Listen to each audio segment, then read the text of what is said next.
Yo, how's it going, guys? It is Winnick here, back again with a brand new video today. We're going to be continuing my series which I review every single Marvel Cinematic Universe film up to the release of Ant-Man and the Wasp: Quantumania. Today we're going to be reviewing Spider-Man Far From Home, which is the 11th film in Phase 3. So Spider-Man Far From Home was once again directed by John Watts and has very much of our returning cast, so I'm going to go through. Tom Holland returns as Peter Parker or Spider-Man, and by far gives, in my personal opinion, his best performance that we've seen from the character thus far into the franchise. I thought Tom Holland did a phenomenal job playing Peter Parker, and I liked him a lot in Homecoming as well, but it kind of took me a while to really get used to him as Spider-Man, and it really wasn't until Far From Home came out that I really made up my mind that I am so happy that Tom Holland is currently the Spider-Man for the MCU. He does an incredible job in this film. I think it's absolutely his best performance yet as the character thus far into the franchise. So props to Tom Holland for his incredible performance. And speaking of great performances, we now have Jake Gyllenhaal, who gives a brilliant performance as Quentin Beck or Mysterio. Now, Jake Gyllenhaal, I love that guy. He's actually one of my favorite actors working today. I think he's actually one of the best actors working today. His range in his acting catalog is insane. I mean, freaking hell, man. Like, Source Code, Prisoners, Nightcrawler, Southpaw, and then this movie, I feel like there's nothing Gyllenhaal can't do, and this is actually one of my favorite performances from him. Samuel L. Jackson, once again, is great as Nick Fury. He plays Nick Fury in a very interesting way in this movie that I really enjoy. And also, Kobe Smulders returns as Maria Hill, and she has a lot of really cool scenes too. Once again, Jacob Batalon, or Batalon, I don't know if I'm saying that right. I hope I am. I'm probably not. Once again, he gives a great performance as Ned. We don't see him too much in this movie, as we did in Homecoming, but every scene he's in, he does a great job, and I think he's just a great addition to Tom Holland. I really like him in this movie. Zendaya is even better this time around as MJ. She wasn't there all too much in Homecoming, but she was kind of interesting. And this one, she's far more interesting, and I think that she's actually a much better significant other to Peter Parker than Liz was. So I think this was a huge step up from Homecoming in terms of that department. And Zendaya does a great job, and she and Tom Holland also have really great chemistry together. I honestly buy them as a couple more than I do him and Liz, so I think they did a really good job with that. Also, Tony Revolori, once again, is hilarious as this weird, nerdy version of Flash, and it's kind of like the irony of him in this film is insane because he likes Spider-Man, but he doesn't like Peter, and he disrespects Peter even though he doesn't know Peter's Spider-Man. I don't know, it does add for some funny moments, though. I think he does a good job. Also, Jon Favreau, once again, is great as Happy. Jon Favreau's always been good as Happy, but I really like him in this movie as Happy, probably more than any of the other films that we've seen him in thus far. I think just because of the role he plays as Happy in this movie, I just really like compared to a lot of the other stuff. Also, Marissa Tomei, once again, is really good as Aunt May. Even though we don't see her too much in this movie, she does a good job. And I find the dynamic between her and Happy to be very interesting, but also comedic at the same time. I don't know, it's weird, but also kind of funny. Yeah, and also, once again, Martin Starr is really funny as the teacher. I feel like he had more time to shine in this movie than he did in the first one.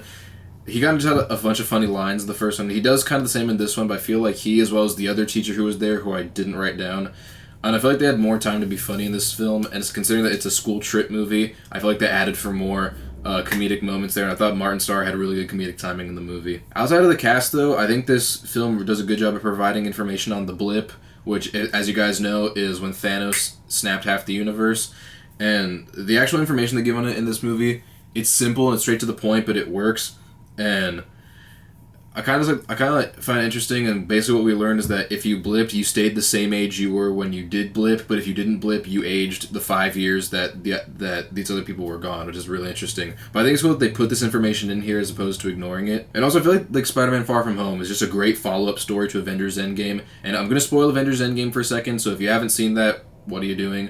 We know that Tony Stark dies in Avengers Endgame, and he was Peter's mentor, and so I think it's actually pretty cool how this direct movie after Endgame is Peter trying to find out his way in the world as a superhero without his mentor there, who's Tony Stark. And so I think that's a really good story. And I think this story is very well executed in a follow-up movie to Endgame. Something that I absolutely love about this film is the incredible use of CGI. This is, in my opinion, some of the best CGI we've seen in an MCU movie yet. There was not a single frame that didn't look convincing to me, and I thought it was truly mesmerizing.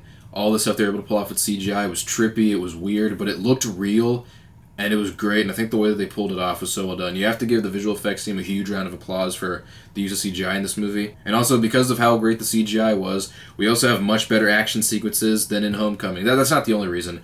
I said Homecoming had some good action sequences, but Nothing too insane, I guess, aside from the Washington Tower scene, which I really liked, but outside of that, I didn't really feel like the action sequences in Homecoming were anything to write home about. This time, however, it's a lot better. I think it's mostly due to the fact that the choreography in this film is infinitely better than it was in Homecoming, and I feel like the spectacle, although it's not a huge scale MCU movie, it's bigger than it was in Homecoming, and I like the fact that it kind of steps outside of the comfort zone of being almost like a indie film, high school drama / superhero movie. I like that it steps out of that and allows itself to be more of a superhero movie this time, and we get better action sequences because of it. Yeah. Once again, this is also a very funny movie with a lot of great jokes. That all the jokes landed very well, just like it did in Homecoming. There's a lot of good laughs, but what I like is that it didn't sacrifice the story. We still had a very good and emotionally investing story that wasn't sacrificed because of the humor, so I'm glad that that's there. If you guys hear my dog barking, I apologize for that. My dog is barking for whatever reason. But the last thing I've written here, at least in terms of things I enjoy, was the fact that I think this is a great way to close out Phase 3, as well as a great opportunity to open up Phase 4. I thought as a closing chapter to a phase and an opening chapter to a phase, this is a great way to execute it. Now, unfortunately, I do have only 2 flaws with this movie. It's nothing really huge. It doesn't take away from my enjoyment from the movie at all. It's just a little bit frustrating when I think about it. And that's the fact that Mysterio's motive is a bit iffy.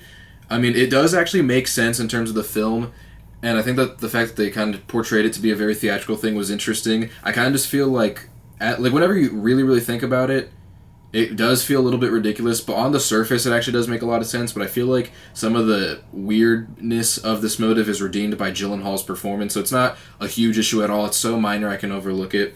And another thing I have is Remy He, I believe is how you pronounce it, who plays a character called Brad Davis in this movie.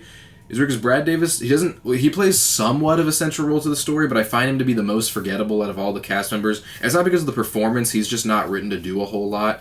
And so whenever I think about this film or the Spider-Man Home trilogy as a whole, I don't even think about him. Like, I honestly forgot he was in this film until I rewatched it. I was like, oh yeah, that guy. He just feels very vanilla to me, and he didn't feel like he had a whole lot to do, so that's kind of my other flaw with it. But yeah, those are really my only 2 flaws with Spider-Man Far From Home. I love this movie. I think it's an amazing superhero movie. I do have some spoilers I want to go over, so it's like the spoiler section that I just want to talk about things I find interesting.